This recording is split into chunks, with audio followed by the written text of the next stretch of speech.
আগরতলা সরকারি medical college এবং GB হাসপাতালে প্রথমবারের মতো শিশুর মেরুদণ্ডের বিকৃতি সংশোধন করলেন স্নায়ু রোগ বিশেষজ্ঞ চিকিৎসকরা। বৃহস্পতিবার সাংবাদিক সম্মেলনে বিষয়টি তুলে ধরেন আগরতলা সরকারি মেডিকেল কলেজ এবং জিবি হাসপাতালের নিউ সার্জারি এবং শিশু রোগ বিভাগের চিকিৎসকরা।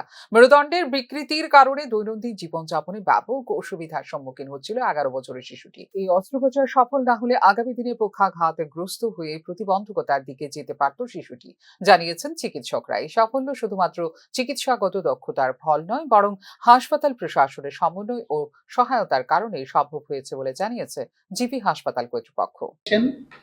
बहुत मुश्किल क्यों, इसका नाम है pedicle subtraction osteotomy with pedicle screw fixation. हम त्रिपुरा में जीवी में पहले बार किया। क्यों पहले बार किया? ये बहुत सेंसिटिव ऑपरेशन है।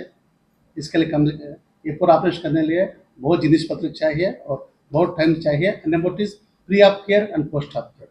हमको हमारा department of paediatrics, department of anaesthesia and our staff has given us continuous support, complete support. अभी शायद सर भी बीच में जो बोला क्या रेड्डी साहब, इसको 2 महीने हो रहा है। हम सर को बोला सर पूरा सामान आना है, और MS सर भी इसके लिए spoke to I think CM साहब also to get the equipments, बहुत लेके आया। नो द बच्चा इज पेन फ्री, ये बहुत अच्छा है। हम उसको ऑपरेशन नहीं किया, हम उसको नया जीवन दिया।